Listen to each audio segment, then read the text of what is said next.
नमस्कार, मैं दीपक शर्मा, मेरे हेतु मंच पर आपका स्वागत।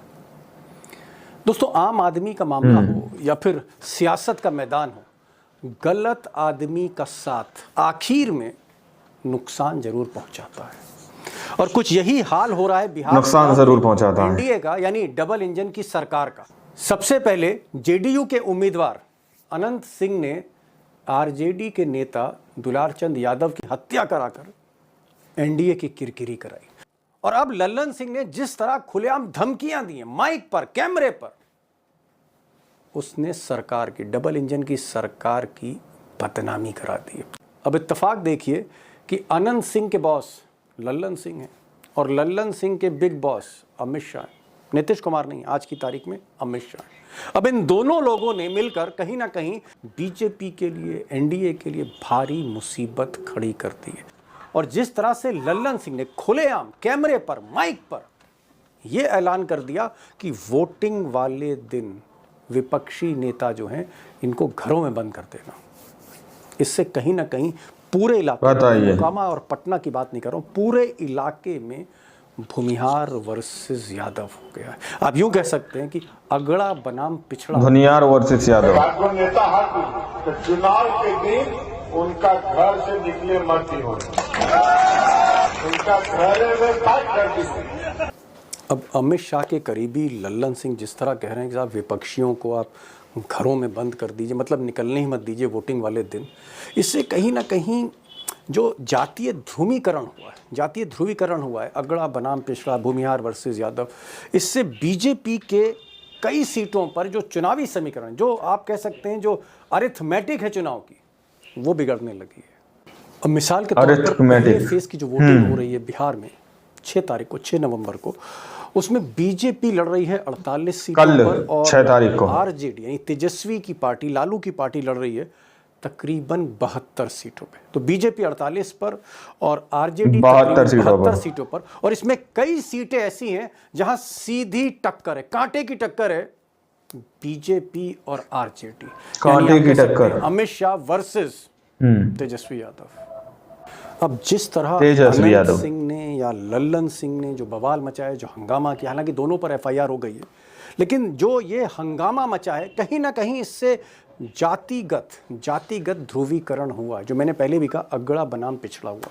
और इसका सीधा खामियाजा अब बीजेपी के उन उम्मीदवारों को झेलना पड़ रहा है जो या तो अपर कास्ट के हैं या ज़्यादातर जो भूमिहार। अगर साफ शब्दों में कहूं तो अनंत सिंह और लल्लन सिंह, इनकी हरकतों ने बीजेपी को मुश्किल में फंसा दिया है, कई सीटें फंसा दी हैं। बीजेपी को मुश्किल में फंसा दिया है, मान लो डुबाने की कोशिश बरकरार है। नीतीश कुमार को लगता है कि अमित शाह उनको सीएम नहीं बनाना चाहते, बल्कि उनकी जगह पर अपने किसी चेले को मुख्यमंत्री अगला बनाना चाहते हैं बिहार का। दुखती रग है एक तरह से, अब नीतीश कुमार की कह सकते हैं। और ऐसे हालात में नीतीश कुमार 14 नवंबर के बाद जिस दिन नतीजे आएंगे, अगर नीतीश कुमार कुछ चौंकाने वाला खेल करते हैं, पाला बदल लें, लालू जी के साथ चले जाएं, अगर उनके पास इस तरह के नंबर हैं, तो ताज्जुब मत करिएगा। और सबसे दिलचस्प बात जो हो रही है इसी कड़ी में, ताज्जुब मत करिएगा, जमकर तारीफ कर रहा है नीतीश कुमार की आजकल। लालू तो पहले ही कसीदे पढ़ चुके हैं, उधर तेजस्वी जो हैं वो नीतीश कुमार को चाचा कह रहे हैं कि चाचा को घेर रहे हैं अमित शाह और नरेंद्र मोदी। और आज तेजस्वी की जो मम्मी है राबड़ी देवी, उन्होंने तो यहाँ तक कह दिया कि मैं ईश्वर से प्रार्थना करती हूँ कि नीतीश जी का स्वास्थ्य ठीक रहे और वो अच्छे से चुनाव प्रचार करें। नीतीश जी का स्वास्थ्य ठीक रहे, स्वस्थ है, भगवान करे जल्दी ठीक करें, चुनाव में घूमे हुआ अपना। नीतीश जी के बारे में कह, हाँ, नीतीश जी के बारे में कह रहे हैं। अब दोस्तों, जो बड़ा सवाल है वो ये है कि पहले फेज की वोटिंग में 6 नवंबर को होने क्या जा रहा है, लोगों का जो रुख है किस तरफ झुक रहा है, होने क्या जा रहा है। आज एक दिन बाद वहां पर जो है चुनाव है। इसीलिए मैंने आज कई मेहमानों को, कई एक्सपर्ट्स को बुलाया, जिसमें कई दिन के बाद अशोक वानखड़े टाइगर लौटे। हमारे साथ पटना से सीधे लाइव हो रहे हैं संजय वर्मा, बड़े पुराने पत्रकार हैं। इसके अलावा जावेद अंसारी के बारे में मैं एक लाइन ज़रूर कहूँगा कि पिछले 40-45 वर्षों से जावेद अंसारी साहब ने, चाहे बिहार हो, यूपी हो, हिंदुस्तान हो, कोई इलेक्शन नहीं छोड़ा, नॉन स्टॉप लास्ट 45 ईयर्स। बड़ी बात है, उनको भी सुनिएगा, जावेद साहब को भी सुनिएगा गौर से। हमारे साथ अभिषेक भी होंगे क्योंकि डेटा का मामला है और डेटे की जरूरत पड़ती है चुनाव में। मैं ये जानना चाह रहा हूँ संजय जी, पहले एफआईआर अनंत सिंह पर होती है, डॉन पर होती है, फिर डॉन के पैटर्न लल्लन सिंह पर एक एफआईआर हो जाती है। ये जो दो एफआईआर हो गई 3-4 दिन के भीतर, क्या इससे माहौल अगड़ा बनाम पिछड़ा हो रहा है? क्योंकि भूमिहारों पर आरोप है, नुकसान जरूर पहुंचाता है। क्या फर्स्ट फेज में इस अगड़ा बनाम पिछड़ा ये जो नैरेटिव सेट हो रहा है, इसका नुकसान बीजेपी को उठाना पड़ेगा? मैं ये पूछ रहा हूं आपसे। भारी पैमाने पे उठाना पड़ेगा।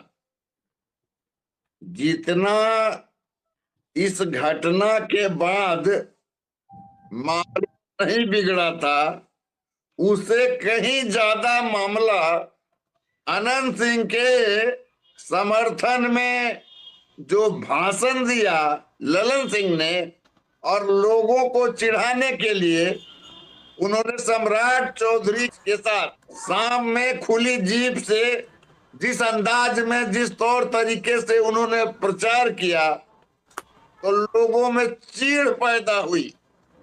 उनके कहने का आशय ये था कि मोकामा का तमाम भूमिहार एक होकर के अनंत सिंह को रिकॉर्ड मतों से जिताओ। तो जब आप भूमिहारों को एक तरफ से जिताने की बात करेंगे, तो दूसरा पक्ष में तो स्वाभाविक प्रतिक्रिया होगी, और यह प्रतिक्रिया मोकामा तक ही क्यों होगी, यह प्रतिक्रिया पूरे बिहार के अंदर होगी। अभिषेक, आप ये कास्ट इक्वेशंस को बहुत बेटर समझते हैं। क्या आपको लगता है कि लल्लन सिंह पर एफआईआर, अनंत सिंह पर एफआईआर, घूम फिर के वही घटना, दुलारचंद की हत्या, यादव बनाम भूमिहार, ये जो सारा कुछ पैटर्न एक इमर्ज होके आ रहा है, क्या बीजेपी को इस पे नुकसान उठाना पड़ सकता है? जेडीयू को भी नुकसान उठाना पड़ सकता है? अरिथमेटिक। देखिए, भारतीय नुकसान किसे होगा? जिसने 100 में 49 टिकट, आधे टिकट अपर कास्ट को दिए हैं, उसने भी बड़ी संख्या में भूमिहारों को टिकट दिए हैं, नुकसान उन्हें ही होना है। बीजेपी ने दिया है 49 टिकट, 101 में 49, लगभग आधे टिकट 72 सीटों पर। ओके, वो तो पहले से ही मैसेज खराब है बिहार में कि जाति गणना का फायदा क्या हुआ कि 10.4%, 10.4% अपर कास्ट को आपने कांटे की टक्कर।